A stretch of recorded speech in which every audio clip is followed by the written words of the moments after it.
yet another episode of Tirisano Mmogo. And with Tirisano Mmogo, for those who don't know, it's really a collaborative story where we have various players within the diamond jewelry and diamond industry working together with the aim of really showcasing the talent and what they do. So we started this journey over a year ago, or just less than a year ago. And throughout this time, we've been telling various stories from a, cut and polisher. We spoke to jewelry designers, jewelry manufacturers, and also jewelry retailers, just to really get to the gist of, what we do. But what has made all of this possible is we've used the medium of social media to tell the story. So today's episode is really to focus on the impact of social media in storytelling. Today, we're going to switch things up a bit. We've got Hofaone, we've got Molefi joining me. Molefi, how are you doing? Oh, good, man. One, I'm glad that we're here. It's been a journey and a long day. and I think it's just great to see the tables turned around, when the interviewees become the interviewers. And my shoulders out today. Yeah. Lovely. And you still need the diamonds, right? And I still need the. How many times should I let you guys know that my? How many times? But so shall it be.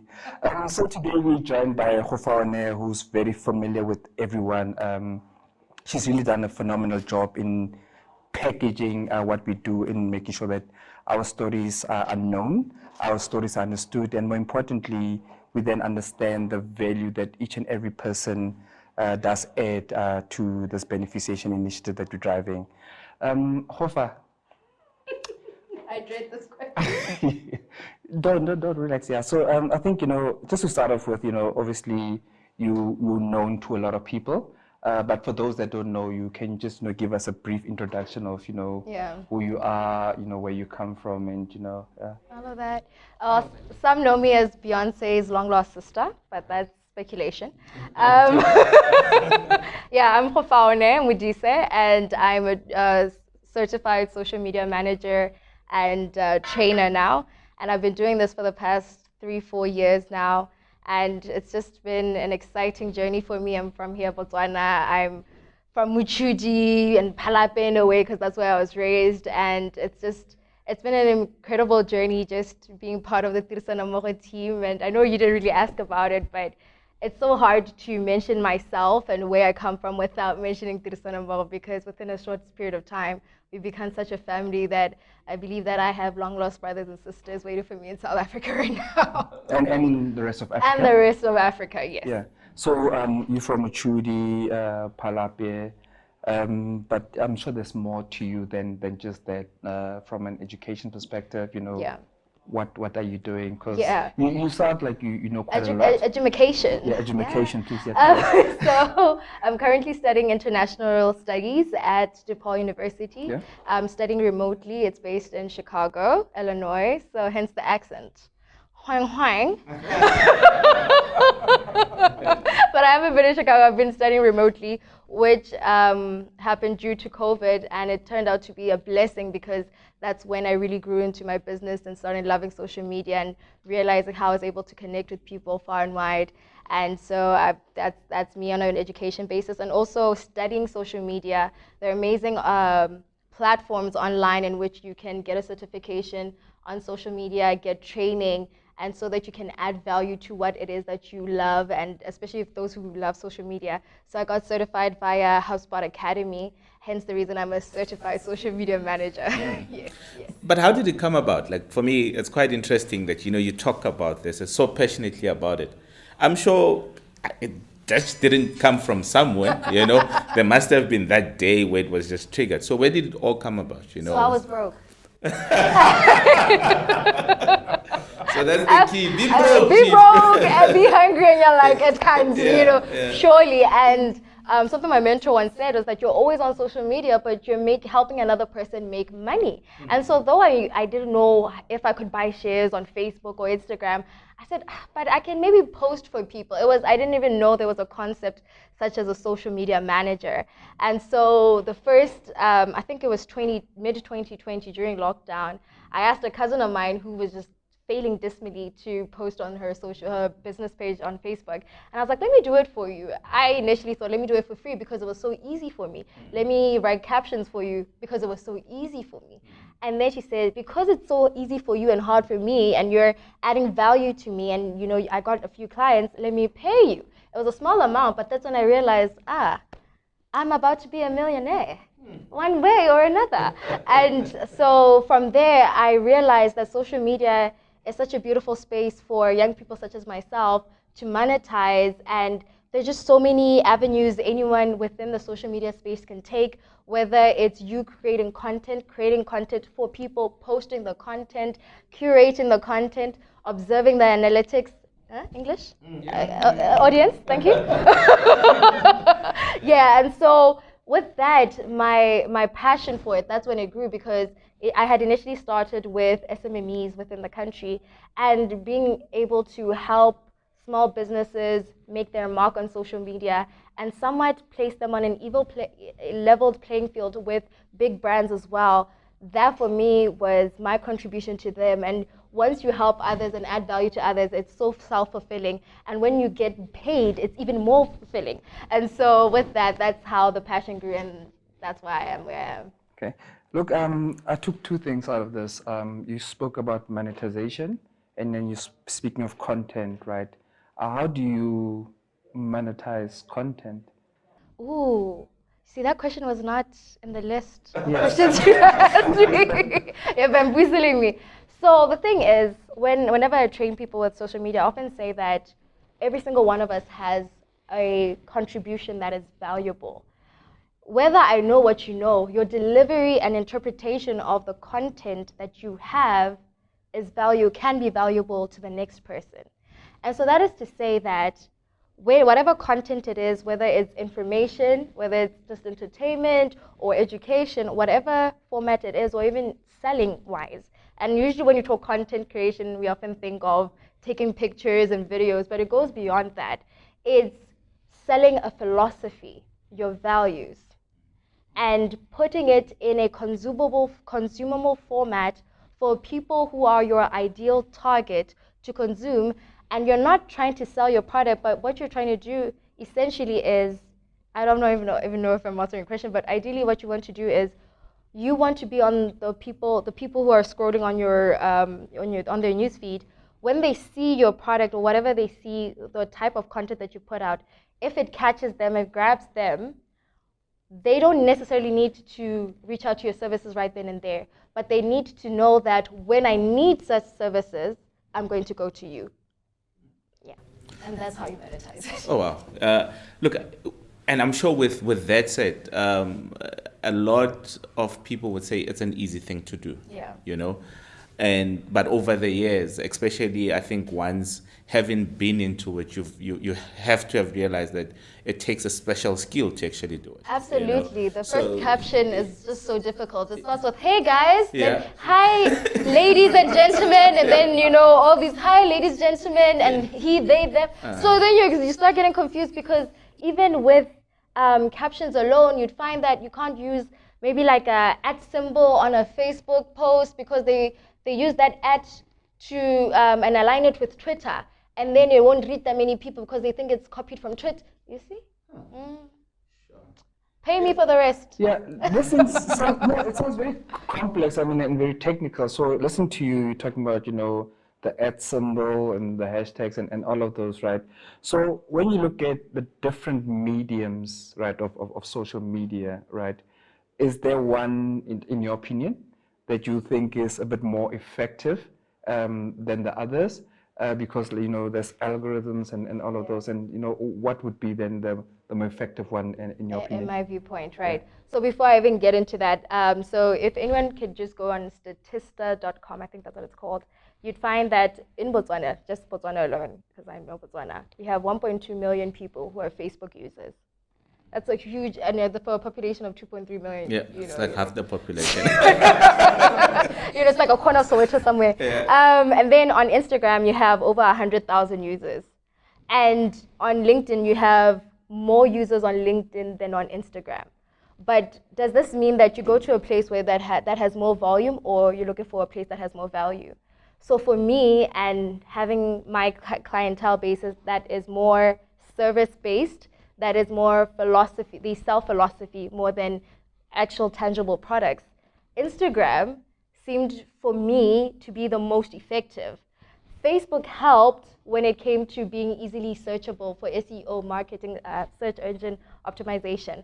So from my experience, Instagram was, it still is an ideal space for SMMEs, service-based companies. However, I mean, it does change depending on your locality and what it is that you are offering. And, also considering this, social media is a community. It's a networking platform.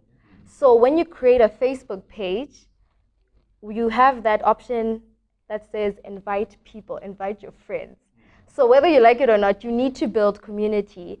And because Facebook and Instagram are basically one, you kind of need both. And then you have your TikToks, which is great because your average Joes are able to reach hundreds and thousands of people within TikTok. And it's such a beautiful thing to see different creators, different people sharing their knowledge, sharing their value on these different social media platforms. Personally, I prefer Instagram. There, they pay. There, I've seen that's where they pay. But it really does depend. Also on LinkedIn as well. For more, I mean, a lot of people tend to feel that LinkedIn is just too professional, and then you have to post your achievements, what you've achieved for the day. But it's also a great space for sharing value, especially if you're someone who deeply believes in a certain idea, or you want to share, or you want to learn or get some sort of mentorship. LinkedIn is also a great space, but for me, I will stick with Instagram. I'm hoping that a certain Mark Z hears this, gives me shares, because I'm really pushing this. Such your own platform, yeah. Hey! So with that said, look, so clearly in terms of platform, there's a choice of platform that you would go with. Yeah. And that tells me there's a lot of strategy that goes behind, what you do, or in terms of social media in general. So my question here is then, what would you say is your favorite strategy when it comes to social media, and why? Why, or that strategy that you always, becomes key to you to ensure that this is what you would apply and so forth, and also what informs that, what talks to that strategy that you're going to use. Because when you look at SMMEs, different platforms, you look at individuals, different platforms, different target market, so what sort of strategy do you use with your? I use a human-centric strategy. That is to say, connecting as a real person, not robot-like captions, commenting as a real, real life situations where it's not always perfect. And I say this because there's this desire to boost or promote a page so that it reaches more people. It can reach 100,000 people, but will you get the buy-in? Will they get the value that you're trying to sell to them? And so when I say human-centric content and strategy, we're talking lives here, like these type of Instagram lives or Facebook lives. And I say this works particularly because this is when people can, whether you have 2 or 3, because that's when I had started with my lives, I did not have that many people.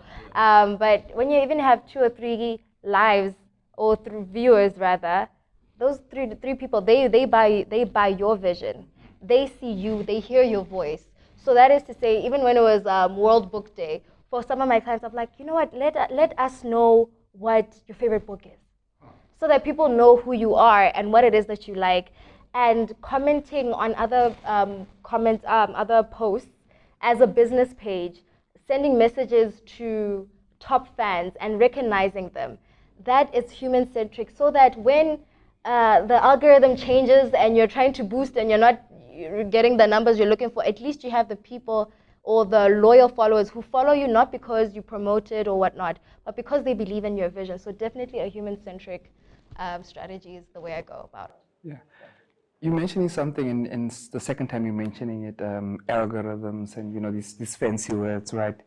What defines these algorithms? What makes them what they are, and what changes them? And why I ask that is, if I'm going on to say, like you're saying, your strategy, right? So my strategy is to reach as broad as an audience as possible. So I go in there with that in mind. How would the change in the algorithm impact what I do from, to make sure that my strategy is impactful? Okay, so I'm going to try and answer your question in a smart way, lest I get sued. So from the way I had understood it, an algorithm is basically a set of rules or instructions that I sent out. So I had read an article by HubSpot. It's credible, so that's what I read. And HubSpot had said that the way when they were introducing that there's going to be a change in algorithm on Instagram, it might not be easy to reach that many people. On Facebook, you might get fewer likes and whatnot. The essential or the whole ideology behind the change of algorithm, or shift rather, was that the Meta company was looking for authentic, real human content. They didn't want just automated content where you're just posting, you're just selling, and you're not connecting with people. And they further had said that even content, they're able to, it's actually really funny, where in certain countries, if you've edited a photo, you're supposed to put in the caption, edited using this. Pimple or blemishes removed with this and this and this, I'm not really sure which country that is. You can look it up. I know I'm telling the truth with this one. But that is to say that they wanted it to be an authentic network, because so many people, they use robots. They have people, I don't know if you've seen it, where someone has 800,000 likes and 2 comments. You know those people, we won't mention them. But how does that happen? It's because they're using bots. And so the algorithm change is not our enemy, it's our friend. It wants authentic content. With your 100 likes, those are real people. Who can confidently say that I have a picture and 100 people liked that? 100 real people liked my picture. Wow.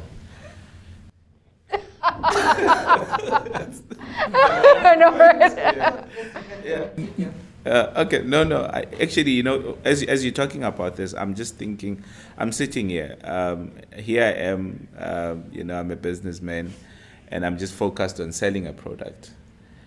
And you come tell me about social media. And, normally a lot of business people will be like, the last thing they want to hear about, especially growing business and so forth. And my question here would be, as a social media manager, why would you say it's important to make sure that any business, regardless of how big or small, should have a place or should be playing in the space of social media, especially for the future, and also looking at where we come from as the world in the last 2 years of the pandemic and so forth? What role would you say social media has also helped in order to build a community, if it has in any way? Yeah. 3 things: accountability, innovation, and honesty. And I say these particular terms looking at the fact that, actually, before I even get into that, Strive Messiah once made a comment, and paraphrase, but he said it's so interesting how when we're in traffic, people are not looking at the billboards. They're on their phones. I think people in the comment section can maybe attest to that. To say that people, while we appreciate the mass media, the fancy stuff, it's great. However, people are on their phones all the time. When you see the screen, how long you've been online, you find maybe 12 hours. For some of us, it's your 19 hours, and it's not like we're playing a game. We're really working. And the thing is, with social media, when I say accountability, that's the first thing, is that it's causing big companies, corporates, to answer to us, little guys, and say, okay, I didn't like this, I'm going to tweet about it until you get my attention. And we're seeing big corporation, established companies crumble due to the fact that this one person has a belief, and you find that other people have the same belief and have the same problems or ideas about this particular brand and how it's been made. And that's why you find there's a lot of sensitivity when it comes to race, when it comes to gender and whatnot, because now big corporations are going to be held accountable. When I say honesty, I'm looking at the fact that you have so many people who have ideas. Even as, you know, a big business person or whatever, or big, small, whatever, this is your opportunity to be honest with yourself, to say, I'm going to put myself out there. So you are your business. You know what I mean? You know what Jay-Z says? I'm not a businessman, I'm a businessman. You know what I mean? I just quoted Jay-Z. This was for you. The pressure. Yeah, but all in all, what I'm trying to put out there is that, and then when I say mention accountability and responsibility, it's you're responsible for your company. You need to know what people are saying. You're not going to get full feedback or not social listening, full feedback by the leaflet, the thing, you know, that feedback, good, smiley face, bad, you know, it doesn't work like that. Yes, we appreciate it, but you will be able to see what people are saying about your product, your company, if you're truly engrossed in your business and you really want to add value to others. I like the smile you're giving me. Am I doing good? If you really want to add value to others, you can search your business and then you will see the comments. Sometimes you will cry. Maybe you will smile, but you will get honesty, because sometimes, even as, and I often see, let's say with certain international brands, when they transition or get into a different environment, and you can tell that these guys didn't get the real, authentic feedback, because what they're using is just a strategy and it's fancy, and they're looking at the followers and whatnot, because while there's the great big following and everything, and I know I've deterred a bit, but while there's a big following and whatnot, there's authentic following as well, and that's what you're looking for. You're looking for connection. So whether you're established, whether you're starting, allow yourself to be put in a space in which you could be the best you could be and add value to others, and surely you will be rewarded for that. You know, we've been speaking about, the impact of social media on, businesses and all of those things, and it sounds all good, right? Aren't there any negatives that come with it, right? And when I say negatives that come with it, you're speaking about bots whereby somebody has, 100,000 likes and 2 comments, and then there you have, me, authentic self, very small business, and yet I'm not getting the traction, right? How is that, how do you manage that, right, in terms of, that negative feedback? Because people not liking what you put out there can also be seen as feedback. Yes. Can I just also add into what Kagiso is asking now, and I think there's 2 elements to it. One is the negative feedback that the business gets, but at the same time the negative feedback that you get as a social media manager. Per se, because sometimes you are creating the content, and maybe sometimes the criticism is not necessarily onto the business, but to the content. So how do you manage, the two, and also how do you get to differentiate between whether the business is being criticized or attacked or the content itself, I don't think I'm getting paid enough to answer these questions. So difficult. Oh my God. But as with marketing itself, you analyze, you go through the reports and everything.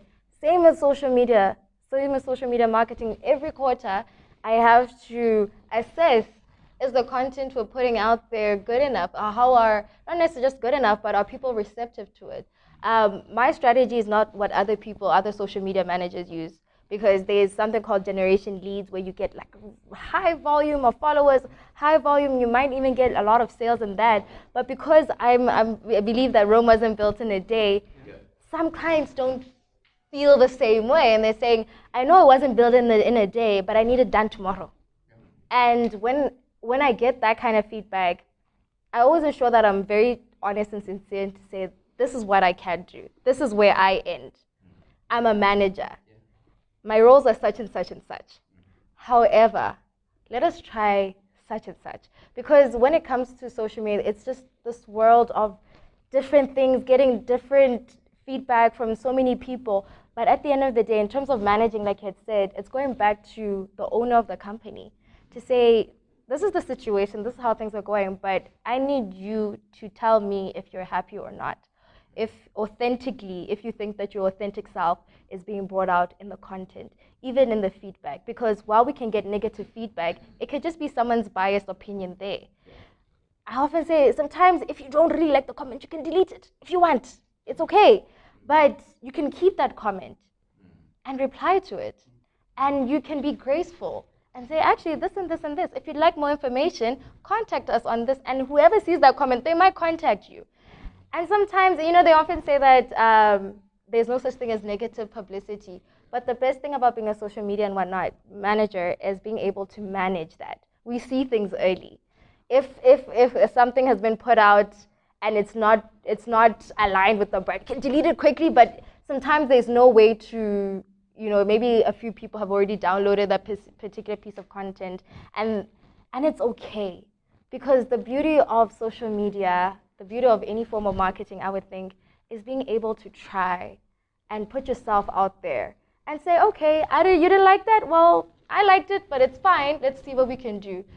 If I can remain my authentic self and allow my client to remain authentic as well, I'm happy. Mistake, negative feedback, positive, that's whatever.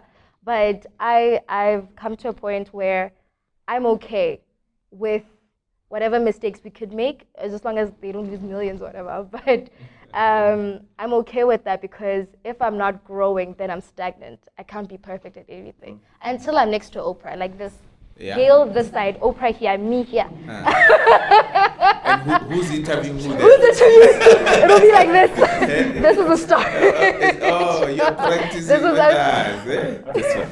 Yeah. But in so saying, and again, maybe, for me, again, advocating, for business people, some people will not see or really get to justify why they should pay a social media manager or specialist.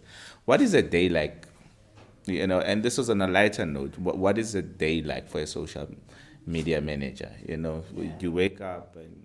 The funny part is, it's you saying wake up as if I sleep. What are you saying? You have different clients all over the world, and different time zones and whatnot. But it's for me as a social media manager, it's not just wake up; it's stay awake, and you're constantly studying. There are new trends, and not necessarily saying I have to follow the trends, but I need to see what's working for most companies. Yeah. Listening to podcasts, I use my platform. Can I? Yeah. Conversations with Co-Founder available on Apple every Tuesday. So I use my platform, my personal account, to kind of test out certain things that I can use for my clients as well. So I allow myself to be the guinea pig there. But it's constant content creation, curation as well for those who want, your professional graphic designs and photographers, whatever. And then, whenever there's let's say a client has an event or something, then we have to get a photographer for them, create a mood board for them. And so right now, I manage just on Facebook, 21 Facebook accounts, and then Instagram. It's I said, it's work, it's work. Yeah. And then also because I work so closely with the managers or the owners of the company, it's just me constantly listening to them. Some of them, they knock off work. The chance I have, say, hey, I can't put this content out until you approve it. Yeah. So let me know. Actually, I don't like this color. Let's go with a rustic red. And I'm but red is red. What is your problem, But it's just constant researching, constant creating, learning, putting captions aside, and I really try to be orderly, but I kind of like my my mess that's kind of organized. No, it's organized mess. Interesting. So, Khulfa, we'll give you a bit of a break, and I want to engage with the business owner. So, you're also a business owner, you're a service provider. So, Molefi, we had a conversation earlier on, right? Where you were, sharing with us the story of this guy who used to, have one type of business, and, he was punting that. Could you just, sort of reflect on on that story that we spoke of. You could change some of the aesthetics. So interesting enough. Of course, we had a long drive coming here in the early hours of the morning, and it made for interesting conversations. So what I was talking about, I've got this friend of mine. He used to work at a mine, né? And while working at a mine, he had a side gig and he was selling cars. So on his Facebook and WhatsApp stories and even Instagram, I think, he would post cars whenever he sells cars, and then so over time you would see him almost every week he's posting 2-3 new cars that he's selling. Well, he was buying second-hand cars, but that was his main business. So over a long period of time, I then started realizing I'm not seeing cars on his social media anymore. So I then gave him a call and said, so you don't sell cars anymore, But I had realized that he had started selling houses, But according to me, even if you go sell houses, you can still continue sell cars, And I was engaging him to say, so don't you sell cars anymore? And then he says to me, no, I still sell cars, but because my main focus now, my main business now has become houses, I don't want people to confuse my identity. I want to be identified as a property a guy and not as a car guy. So the car thing, he had moved completely off his social media, So what we were talking about there was to say, in terms of social media, is it important to be identified as a specific person or product, and this was based on an analysis of somebody that I won't mention because I don't want to get sued, but and because we're looking at one big celebrity in South Africa or Africa, I would say at large, who we were talking about, and we're saying, but he's doing this and he's doing that and he's doing that. And partly we're saying, but none of them is sort of really successful. So do you think that story somehow, does it marry into this as a manager? So now it becomes her question. And I think where we sort of got to, and you can give your input, is, how important is it that, me as a business owner really becomes, closely linked to my product or my business? Or should one rather let the business be the business and me as the owner be a different, have my own personality? Because if, the two are interlinked and it's positive, then it's good, right?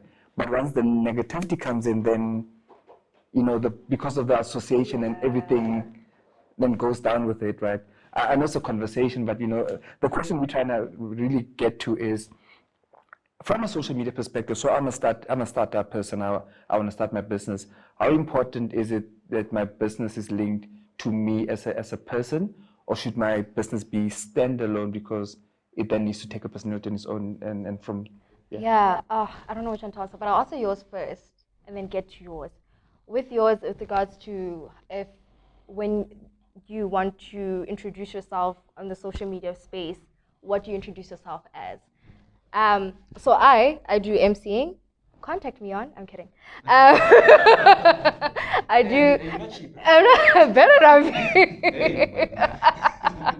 So I do several things. However, I realized that, like that gentleman, I wasn't fully successful in any one of them. So I needed to be identified by that one thing. When you search Oprah, you'll find TV host, author. Yeah, you're not going to find podcaster, media company, OMAG. Like, there's always that one thing that you'll be identified with. I'm not saying that's the only way of going about it, but looking at those who've made it, have that niche, that one thing that people can associate you with. And then, as they get to know you and are curious about your product, and that's really how it happened with us, really. Get to know you and whatnot. And then it's, oh, can you also do this? Oh, I realized, do you have an interest in this? It's easier in that sense because you can be, what is it? Jack of all trades, master of none, So I would say for that gentleman, you see that there was this confusion where he was like, but now I'm a realtor. But imagine if you're saying, I sell cars, but could you imagine this car in this kind of house? Uh-oh. Can I get an audience clap? Like, what? And then it's, you can also get, but let them be known as that. So whatever but the best thing is that, as Steve Harvey says, there's always a chance to reinvent yourself. There's always a chance to say, actually, this is who I really am. I was still discovering myself. But allow yourself to, I would say, as with even when you create an business Instagram page, I think we talked about this earlier, it's going to be jewelry or art, speaker, this. If Instagram knows that you can't pick all of speaker, no jewelry, I'm also a designer. Sometimes I dabble with makeup. They once called me a singer. You see all those things. You can't click all those. And also, exactly. And my baking. Mom, something, Yeah, so I would say definitely it's better to be known as that one thing that if you get invited to speak, you can speak on with such clarity and conviction that people will be convinced to not just buy in your philosophy, but buy you. Same time, I see that. And then, and then with regards to you, what was your question again? I'm just trying to remember. Do you remember your question? Yes. What was it? Is it important that you separate yourself from your business, or you let your business take a life of its own? Right, so there's something called branding and then there's building a business, which are like two different things. And that's something I'm still learning myself. So when I had, again, like I had said, starting the business, coming from an SMME point, it was easier to get people to buy in my vision. People who supported me, and then the business rose from there. However, I found it difficult to now separate. So that made that now I was required to be accountable. I can't just be posting, hey, such and such a brand, this and this and this on my personal account, while still on my personal account, right? Unless that is how your brand is perceived. Because at the end of the day, you need to, it's so funny, on LinkedIn, right? It says there's an option when you have a business LinkedIn page, there's an option that says employees. So if you're an employee of a certain company, you're going to be associated with that company on LinkedIn. Yes. So when you consider that, in terms of separating the two, if you're going to do that as a business owner, make sure that you don't post anything about your business at all. And how are you going to do that if you want it to grow? Like I said, you're not a businessman. You are the business. And especially when, like I said, you're not just, the way the world is moving, it's moving towards human-centric, authentic, and real. And if you're a funny person, be funny. Just show that you're a human being, but don't be irresponsible. Right, so initially I was doing work with you, and then that took a pause. And then Kagiso, seller of dreams. So I was like, listen, I have this idea. I'm like, you sure? And this was during lockdown, so I'm just like, this man. But because of his conviction, I believed it. Like, I really love seeing people who believe in their vision, and just somewhat being a custodian of that vision, I was like, oh, I'm not worthy. And, it was just that you really kind of indoctrinated me with this idea of Tirisano Mmogo, because for me, I think with all the other interviewees we've had within this season 2, they've often said that jewelry or diamonds to them is something distant. I didn't think that in any way I would be related or intertwined with the diamond industry until you said, but there's so many aspects to the diamond industry. There's value addition. What value could you add? Everyone in this room, everyone watching could add value, from the models, makeup artists, even the people watching us right now add value to us, And so when you saw me that vision, I was like, all right, cool, let's do it. And thereafter, it kind of really took off, I think, last year. And that's when, creating the social media accounts and us discussing what strategy we should take, which direction we should take. And it's just been such an incredible journey. Then, the Ben & Co. store launch opening, oh my God. And then I was made MC, like, you see, from social media. Yeah, but I mean, it really goes back to what I was saying, that these things, it takes time. And it just really, sometimes it starts off with you buying the vision and you seeing value in it. And if you really believe it, even if it wasn't destined to work out, it will eventually work out regardless. And so my involvement with Tirisano Mmogo has just been magical, honestly. It's work, a lot of work, but it's also been interesting in a sense that when you said we have different people, different companies, you have your Mulifis, you have your Beckies. And I was like, how am I going to put all these people in one platform when they have their own? And having had discussed with you and this amazing team, and Tirisano Mmogo members are incredible.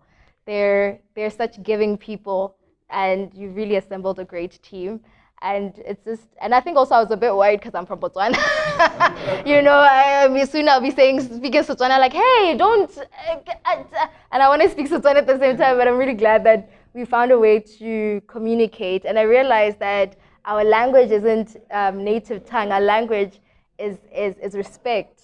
It's togetherness. It's unity. And when it's that, even if you didn't speak the same language, well, native or whatever, like native language, that particular value itself, though you're smiling, that particular value itself is enough for me.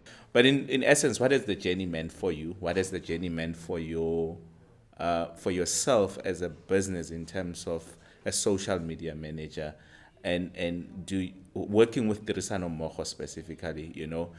What impact has it had for you personally and for you as a business man? For me, first and foremost, it was just one of those things where it's like, oh man, like it works. This stuff works. If you believe in yourself and you're persistent. I mean, you hear it so many times. And when you actually reach that point where you strike a big account and they value you, like this team values me. And there are companies that don't value you. But when you are valued and your contribution is considered valuable, it not only just boosts your self-esteem, but it makes you want to do more. And because it makes me want to do more, I just want to share that with everyone. And it's helped me grow and become a bigger dreamer. Because it's like, it started with this man, then the account stops, and then I'm like, what's going on? But we still talk. He's like, hey, I'll talk to you. I'm like, what's happening? But it's fine. But sometimes you really just got to stick with it. If you really believe in something, stick with it, and there will come a point in time where everything opens up. Success comes to the prepared, and it's just made me open up to greater avenues. And I think just for young females who may look up to me or who I've looked up to, and I thought, man, I can also be in a space where I can influence others to say, hey, I didn't come here by magic. This is what I did. These are the steps. You can either follow them or try and traverse your own tracks. But at the end of the day, believe in yourself. And that self-belief that Tirisano Mmogo has given me. And also the beauty of unity. What does Becky say? His grandfather says, go far. If you want to go fast, go alone. If you want to go further, go together. Go together, yeah.